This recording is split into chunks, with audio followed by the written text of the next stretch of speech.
and welcome to the CamijoKnit podcast. Today is Friday, July 23rd. It's actually pretty late. I usually record before noon, but today was a busy day. I had to go get my vaccine and I went golfing this morning. I do occasionally play golf. I'm not very good at it, and if the weather is bad, I don't want to go. But since the weather is nice here, me and Lars went early this morning for a little golf. That was so nice. So that is why everything is a little late today. I hope that's okay. It's still vacation time here. We have spent around 10 or 11 days or so at the summer house, and we got home a few days ago and we visited some friends at their summer house and just got home yesterday. So now everything's kind of relaxed and everybody is at home, so that's very nice. Let me see, the camera is a little off, I think. Is that better? Yeah, so that's why everything's a little delayed today. But welcome to this episode. My name is Camilla and I am a Danish knitwear designer, and I live here in Denmark with my husband and my two girls. And you can find me on Ravelry, Instagram. My website is CamijoKnit, so everywhere I am CamijoKnit. And everything I talk about, all patterns and all information like this, I will link everything down below. So it's okay if you don't hear exactly what I'm saying, or if you don't get it, you can find most of what I'm talking about down in the description box. So everything should be easy to find. Since it is vacation time here, I have not been working on new designs or anything like that. I have mainly just been knitting some lovely mindless knitting. And when I look back on my Instagram stories from the last summer, I can see that I did the exact same thing. So I think I just need the mindless knitting when it's vacation time, so I don't, I think my brain just needs a little time off. So what I can share today is mainly socks and a little progress on some other knitting that I have been working on this summer. And so I think that's mainly what I'm going to talk about. And then I'm going to show you at the end of the episode the progress that I have done on the patchwork, blanket, quilt, whatever that is called. So if you're not interested in that, you can stop when I get to that part, but I will let you know. The first thing I want to show you is the socks that I have made from the leftover yarn from my yellow Lichen on rocks, which is worked in the tough sock yarn from Le Bien-Aimé with one strand of kid silk from the Danish company Garnet Wool. And so if you want to knit the Giselle shawl, you will have enough yarn. If you if you work in the original yarn, you can do the Giselle shawl in many different bases or whatever yarn you like. But if you do a Giselle shawl in the original yarn, you will have leftovers enough to do a faded pair of socks.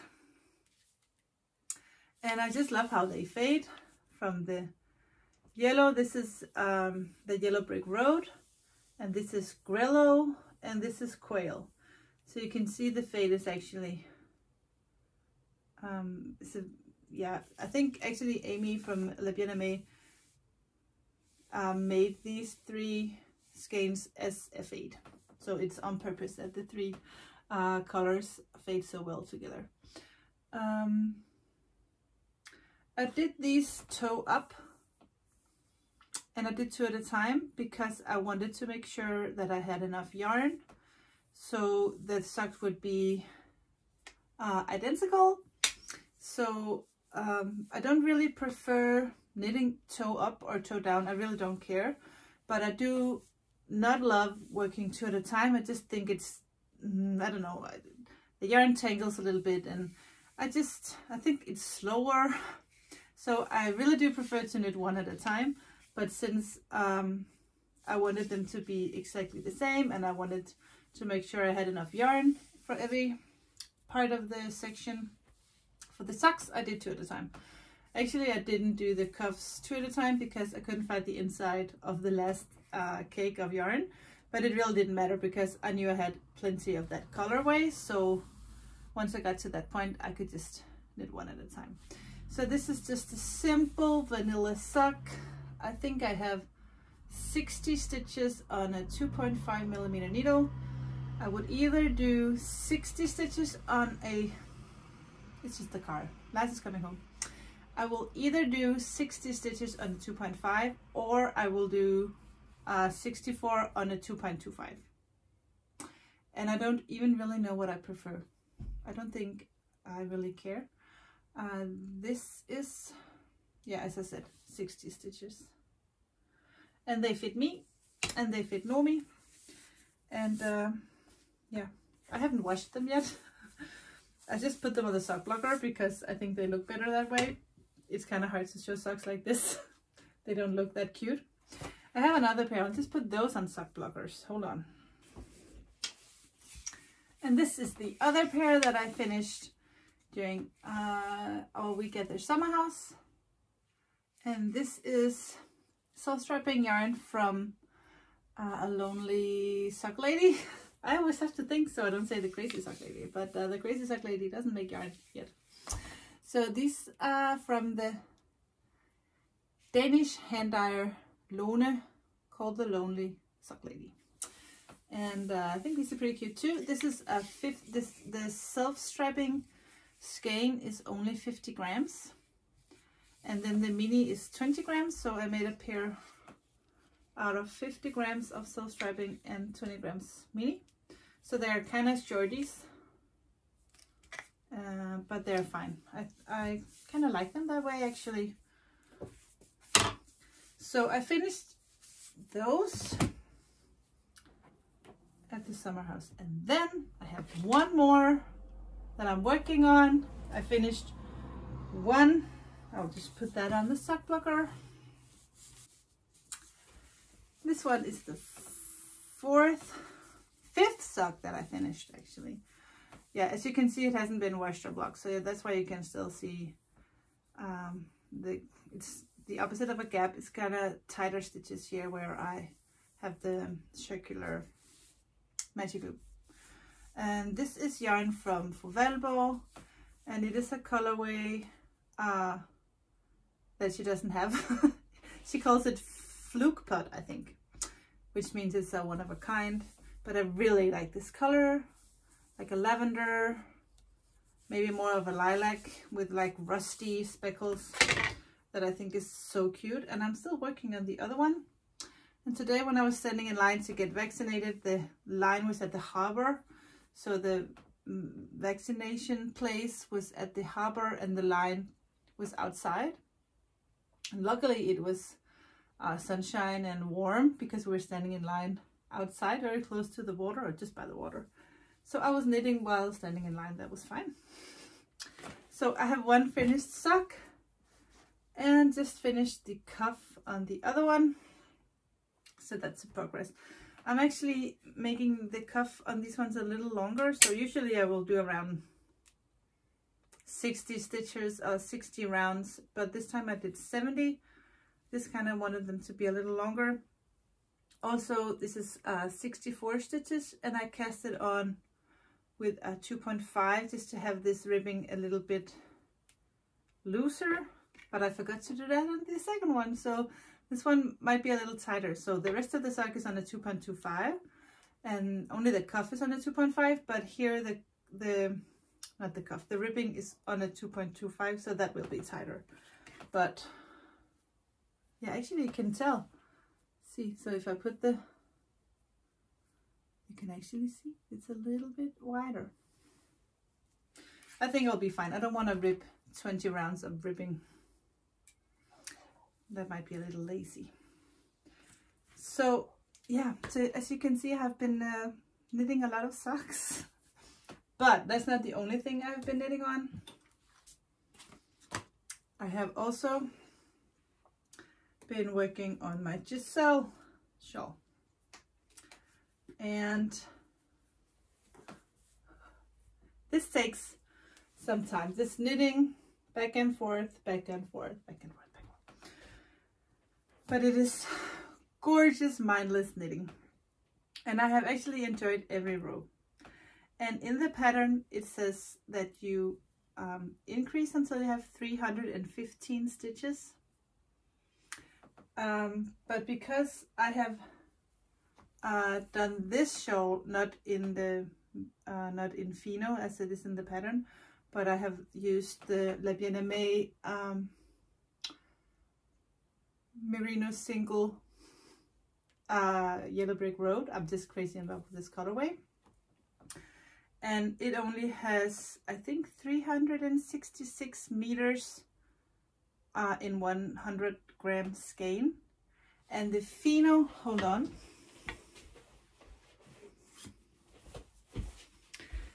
and the fino, which is the yarn that is used in the original version, you actually have, I think, 450 meters.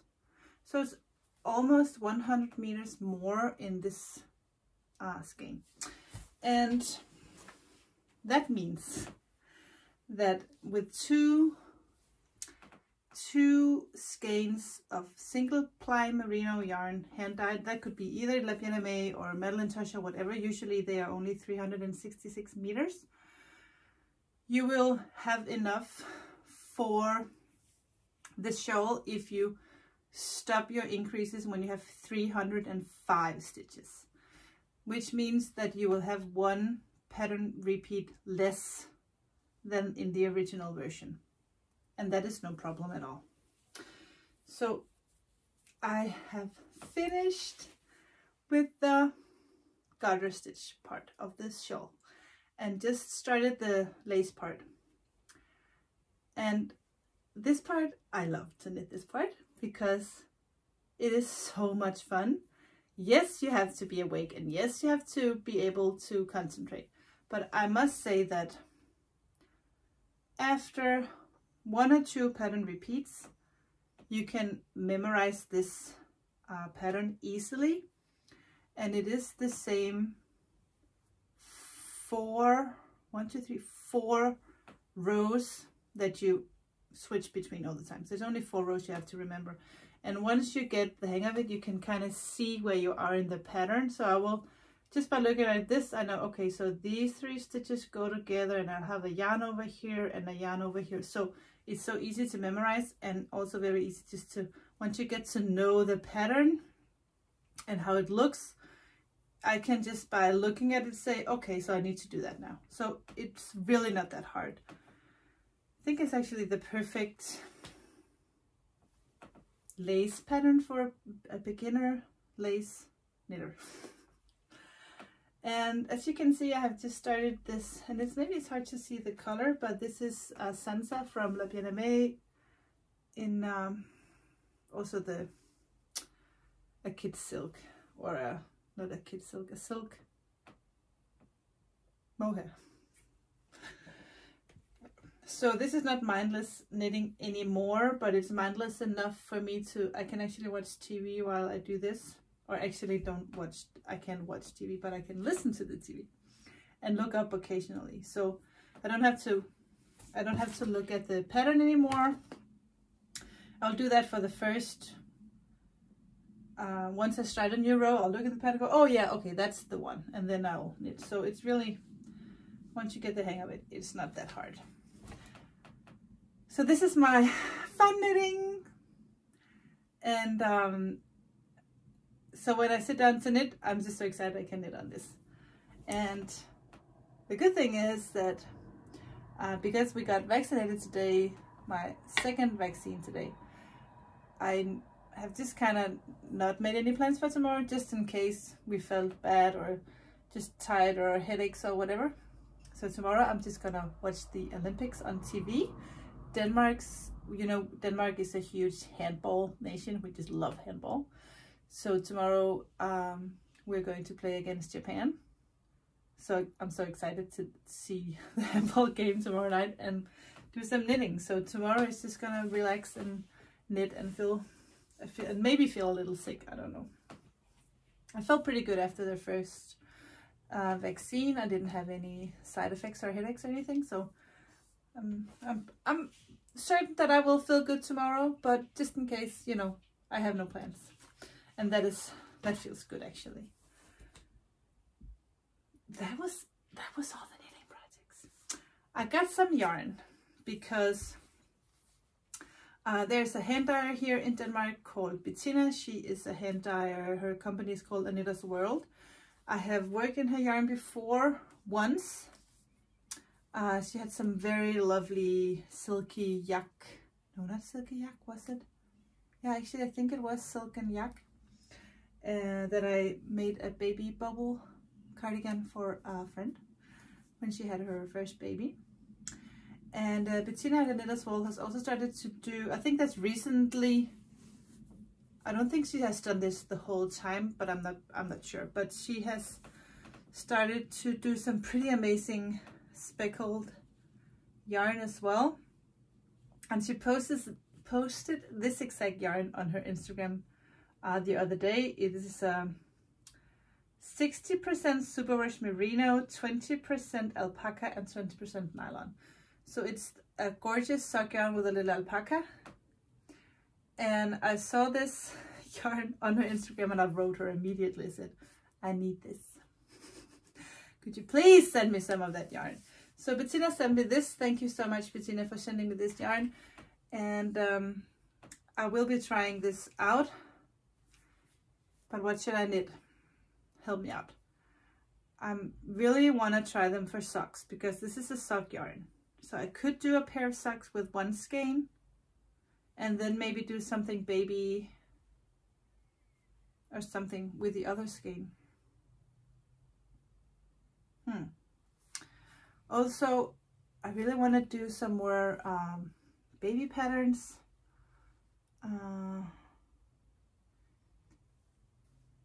If I should do a new baby pattern. I have the baby bubble cardigan and I have the Anna bubble cardigan and I have the baby bubble sweater and I have Asker's baby cardigan. That's 4 patterns. What do you prefer, cardigans or pullovers for your babies or grandbabies?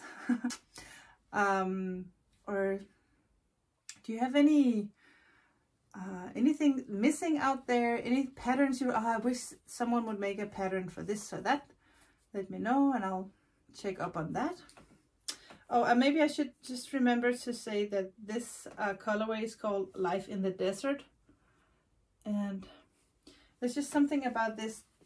Maybe that my lighting is not that good. Hold on. Maybe that's better. I forgot to turn on my spots in the here in the roof. It has a soft peachy pink filter with some earth tone speckles, green and orange. I think it's just really pretty. So thank you, Bettina. I can't wait to start something with this yarn.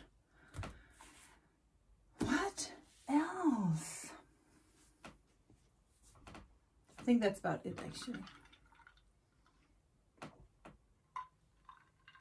Okay, so I have been thinking a lot about Vlogmas.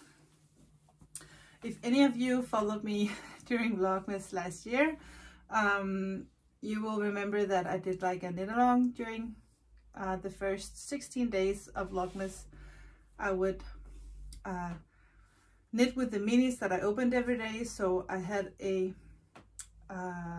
mini skein advent calendar from Fru Valborg, and every day I would open a mini skein and I would immediately start to knit with that colorway.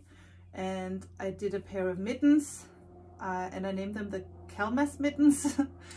And so I would give away a piece of the pattern every day and knit every day once I opened the mini skein. And I want to do the same this year. I thought that was so much fun. Maybe it's not that it has to be a part of the pattern every day. Maybe it could be a part of the pattern every other day, so everyone will have time to knit, including myself. But I need some feedback on what kind of patterns you would like to knit, because I think with a single ply, not a single ply, with a fingering weight yarn, you still have actually a lot of yarn in 20 grams in the mini skein. So if we have to knit the entire mini skein, that'll take some time. So I think that every other day would be good, but then again, that would only be 12 skeins of yarn. Then what about the rest? So I was thinking I would really love to use all the 24 skeins. So that's 24 mini skeins is almost 2 full skeins of fingering weight yarn.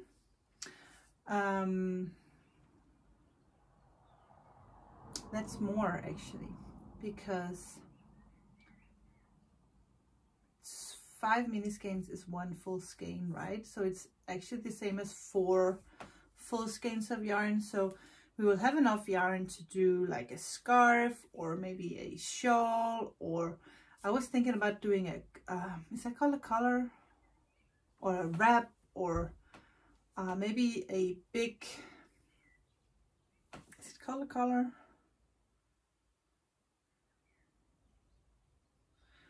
Something that you could wrap around your neck twice, like one big cowl, a cowl, it's called a cowl. So one big cowl, or I don't want to do mittens again, and I don't want to do a hat again. I was thinking about maybe doing socks, maybe doing a cowl, a scarf. I don't think it should be like a sweater or a cardigan, because that's too difficult with the sizing and stuff. But give some, yeah, let me know what you think, what you think would be fun. And also I was thinking maybe to add a mohair that way we can go up a needle size and finish things a little bit faster. Everything goes a little bit faster on a bigger needle. So if you have any wishes or good ideas for a knit along project during Vlogmas, please let me know. I have ordered 2 calendars this year. Last year I had from for Valborg, as I said, and I had from a homespun house, Molly, who is located in Germany. So that was 2 European hand dyers. This year it's a surprise, but it's 2 new dyers. So, and unfortunately not Danish, because I bought these early, so I was sure that I had mini skeins. And I think some of the Danish hand dyers haven't started to think about advents yet, or some of them had, but I had already ordered mine. So it's not a choice that I don't have Danish hand dyers. I think I will maybe try to have that next year, but not this year. So that was my thoughts on Vlogmas. Oh yeah, and I'll just want to say that Esther's vest, I don't have it here because I think Esther's actually wearing it today. But Esther's vest, I'll put a picture here. My testers are almost done. I think I have a few testers still working on their vest. And I have made a lot of adjustments and recalculations, because my brilliant testers, they find all my mistakes. And I'm so happy that they are so patient with me, because yeah, sometimes it's just hard work to be a test knitter.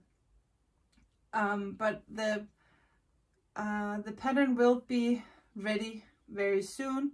Once I get the rest of the feedback, I'm gonna start to translate it, and then I'm going to get it edited, and then I'm going to get English testers, or maybe I'll get English testers while I get it edited. I'm not sure yet, but I have opened a thread in my Ravelry group. If you want to join my Ravelry, I have a Ravelry group in there, and everybody's welcome. I will link that down below as well. But if you are a English speaker and you want to test knit the Esther vest, you can let me know in my Ravelry group. I will also link that down below. And it will still be a few weeks before the English version is ready, or maybe just 1 week. Before the English version is ready. And the reason why I get English testers is the math of the pattern has been tested, but I just want to have English speaking testers work through it and make sure that I have kind of explained everything good enough in English. So that is why. So let me know. And then I think that's it for knitting. Now I'm gonna go grab my patchwork blanket and show you the progress on that. And also I want to share with you or maybe I can't do that because I'm using my phone to film. So, but I found another patchwork blanket that I want to make. And I think I'll just I think I'll just talk about that next time. So I will be more prepared. So I'm sorry for that. But let me grab my blanket. It's right here. If you are interested in the whole process of this blanket, I do have a vlog out. I put that out a week ago, and I talk about the process of the blanket and stuff like that.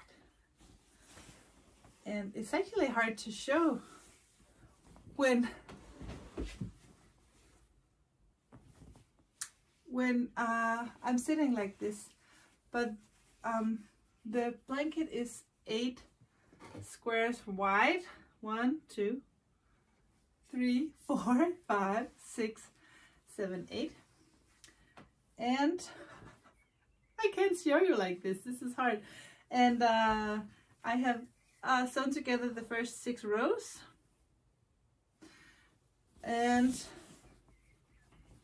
the rest of the rows are here. I have 4 more rows like this that I need to lay them out on the floor and decide how to combine these last 4 rows. I had planned it all out. I took pictures and everything was planned, and then when I looked at the picture, I wanted to switch some of the squares because all of a sudden there were 2 blues that were too close.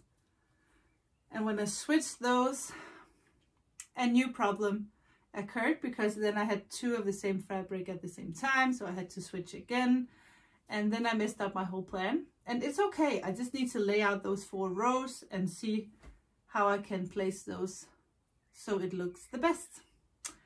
And it's going to be totally fine. When I was at the summer house, I just didn't have the space inside to lay it flat on the floor and actually decide what I wanted to do.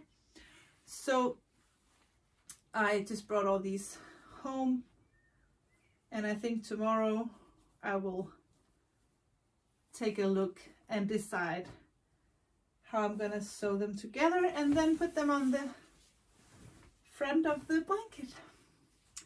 And then the next step, I really have no idea how to do that. I have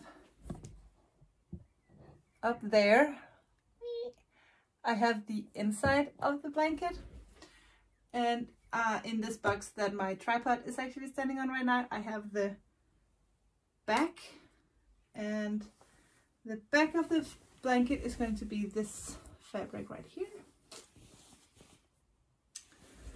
So I'm so excited. I have started to follow some very talented quilters on Instagram, and I can tell that just quilting the whole thing and the patterns you can use when you quilt the thing is amazing. So I don't know how to do that, and I don't know if I'm going to be able to do anything fancy like that. I think maybe I'll just do some stripes or something. I think my aunt will teach me how to do that. But it has been so much fun to work on this patchwork blanket, and I sat outside at their summer house in the mornings when it was all quiet and very early, and it was only me and the birds and an occasional squirrel and a pheasant. Is it called that? A pheasant? Pheasant? Pheasants, I think it's called. And I would spend the first 3 hours every morning just working on my blanket and relaxing, and it was so nice. So I think I will, once I get this done, I will definitely start a new blanket, because This has been such a fun experience and so fun to learn something new. And I never thought I would actually be... I never thought I would actually be that interested in sewing, and I never thought that it would be that fun. So don't hesitate to jump into something fun like that. If you say, no, I could never do that, actually you can. I have never owned a sewing machine, and I'm not good with the sewing machine at all, but I did it. So if I can do it, anyone can do it. I think actually that is the last thing I have to talk about today. Not a lot of interesting content when it is vacation time here. We're going to spend the next days here around the house, and we don't have any plans, so that is so nice. I think we're gonna go play some more golf. I haven't played golf for a very long time, and when I was out there today on the fairway, it was just so amazing. And we went out pretty early, and the sun had just come out, and the air was so fresh, and there was not a wind, so it was so quiet and so beautiful and so lovely actually. So I told Lars, can we go again? Maybe not tomorrow because of the vaccine and everything, but Sunday morning, you want to go again? It's like, sure. So I think we're going to do that. And then we are going, next week, we're going to spend a few days in Sweden. We're actually going to Hammarby, where I knit the Hammarby shawl last summer. Not last summer. I think that's actually 2 years ago. 2 years ago. So I think I will bring this shawl Hammarby back to Hammarby and take some pictures of Hammarby on Hammarby, because I think that's just fun. But I think that's all for now. I hope you enjoyed this episode. If you did, please give me a thumbs up. And if you have not yet subscribed to the channels, I only have one. If you have not subscribed to the channel, please do so if you want to. And there's a little bell somewhere down below where you can get notifications whenever there's a new episode out if you're interested. And yes, take care. Have a nice summer. I will see you in 2 weeks for another podcast episode. Until then, take care. Bye.